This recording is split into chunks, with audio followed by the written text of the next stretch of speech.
Of course, the doctor they were picking up was Peter. Fate wasn't a friend of hers recently. Turning away from the group of men sitting around the table, she headed out into the cold nighttime air. Her face was on fire, and it wasn't from seeing a calendar year's worth of sexy men sitting around a table together. She barely noticed the meat-filled buffet, but for one man in particular who caught and held her eye. Why did he keep popping up everywhere? There seemed to be no escaping Dr. Peter Hanover. Next thing she knew, he'd be knocking on her parents' door. No, she wouldn't have it. His unannounced visits to the morgue and her office were bad enough. Her home was off limits, and so was her bed. What the hell? Where did that thought come from? What's wrong with me? He's made absolutely no indication he'd ever want to join you in bed. She scolded herself for even going there. The only excuse she could come up with for those irrational thoughts was how long it had been since she'd orgasmed. Making a mental note to run by the store and grab batteries for her vibrator, Izzy continued to scold herself. He's not even your type. Glancing back to where he sat at the table, she studied him for a second. Sure, he was sexy. Most women probably drooled over the handsome doctor. Not her, though. He was much too fit.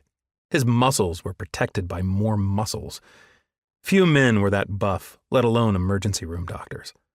Most doctors could barely squeeze in time for a hot shower or a good night's sleep into their crazy schedule, let alone enough gym time to keep up a bodybuilder's physique. Seriously, where did he find scrubs that would fit over those arms? And his hair. It was the one thing on his body that confused her, almost as if he couldn't decide what he wanted. It was short and clean-cut, except for the top, which had a bit of unkempt unruliness to it. Not like the rest of Mr. Stick-in-the-Mud, who preferred everything firmly in place. The top strands of hair did their own thing. He confused her. Not just his choice in hairstyle, but the way he acted.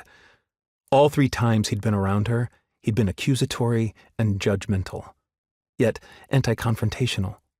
He'd speak his opinion, most always unsolicited, and if she responded, he'd clam up, driving her nuts. It didn't seem like he was open to a give and take, more like he wanted to give his opinion and have people accept it and move on. He definitely was not a pot stirrer, even when the ingredients were sticking to the bottom and needed to be stirred to keep from burning. In her 2 years as county coroner, she'd already been tossed into the political arena and fought for money distribution to go where it was needed instead of where it might be popular. Sometimes those situations caused drama. She knew Peter would not be one to like drama. Nope, not Mr. Perfect. He would never cause a stir. It would be simply unheard of. She imagined he even drank his coffee with a pinky in the air. She'd met no one who irritated her quite the way Peter did. That was interesting, Dax said, coming to stand beside her. People normally love Peter.